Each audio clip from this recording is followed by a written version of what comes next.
Hi all. First of all, sorry for the rough look. I'm just getting ready to go out. I've just not long got up, so that's why I look like this. I just thought I'd do a quick update, just as I hadn't done anything since the embryo transfer.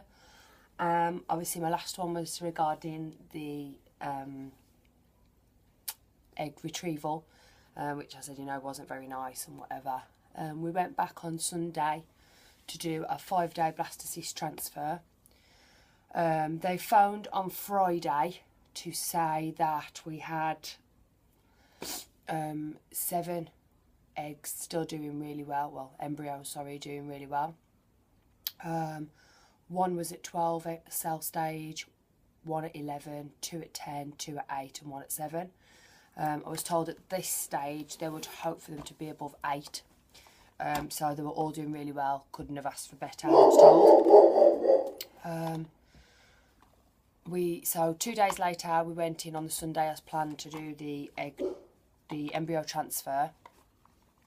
When we got there, they obviously went through things with us, and the embryologist has said that she got me down for 1 because I'm under 35 and it's very rare that they'll put 2 blastocysts back in because of the risk of multiple births.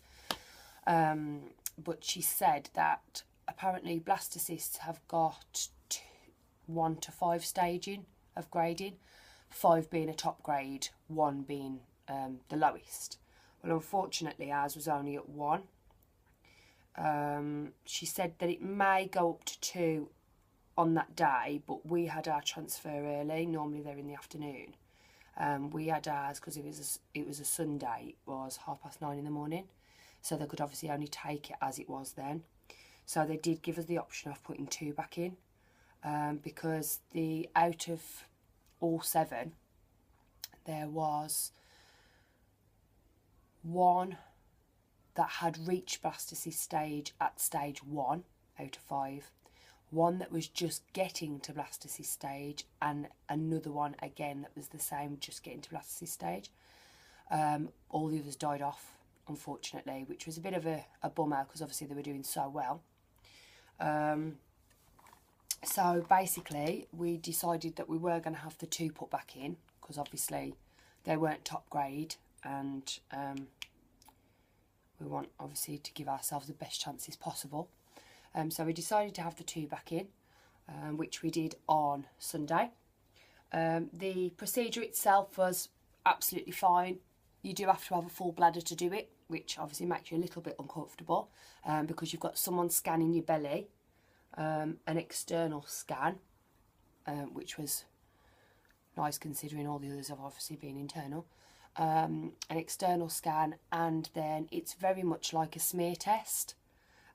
So basically they put a speculum in and they clean your cervix and then enter the catheter with the embryos and just drop them in.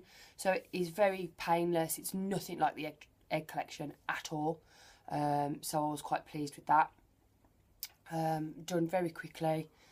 We're now on Tuesday morning, and I've got to say I've felt quite uncomfortable since Sunday. Very heavy stomach. I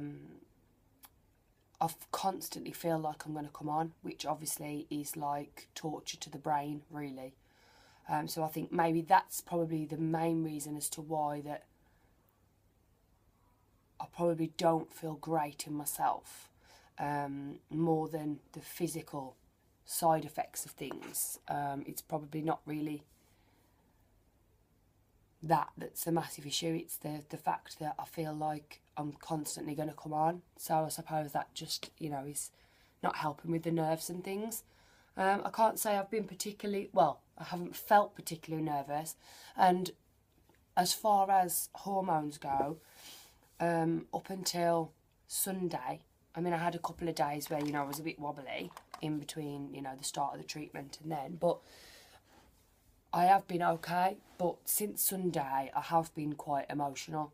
Now, whether that's the drugs, whether it's just because of the situation, whether it's a mixture of both, obviously, I really don't know, but I have felt quite emotional since Sunday. To the point where I'm supposed to be starting a new job, which is ridiculous because I was made redundant, unfortunately, before Christmas. So I'm supposed to be starting a new job on Monday, and I just don't know at this stage whether I'm going to be able to face it, because we can test on Thursday, and to be able to try and go to a new job and take things in and, you know, not be thinking, well, you know, about this. And I know, obviously, the idea is to keep yourself busy and blah, blah, blah, and it's all right, everyone else saying that, and I'm sure it sounds very easy to everybody, but it's always going to be in the back of the head, so, you know, you're not going to forget about it. I'm not saying that I'm dwelling on it 24 hours a day, 7 days, but my sleep has definitely been affected. You know, I'm questioning whether I should go to work, so you can't help, I suppose, what your brain is doing. I don't feel apprehensive and I don't feel nervous, but obviously my body is telling me a very different story.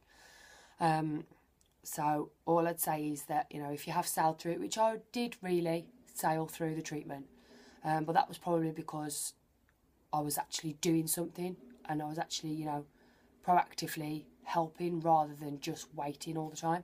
But basically what I'm trying to say is, you know, don't expect to get to... Everyone always says the 2-week wait is the hardest part anyway, which I suppose I was maybe a little unprepared for, of how difficult it probably would be. But, you know, I haven't got long to go now, and hopefully we'll get the result that we want and then it will all be worth it. So anyway, I've babbled on for long enough. This is definitely the longest video I've done. If anything happens in between now and next Thursday, which is when I can test, I'll drop another video on, or, you know, if I just generally think it's, you know, if my emotions are running away with me, I'll pop back on and hopefully give you out there who are going through similar things, you know, a bit of a view from what I've done and what I've gone through. Okay, and I think that is it. So if you don't hear from me before Thursday, hopefully I'll have some good news for you. Thanks very much. See you soon, guys. Bye.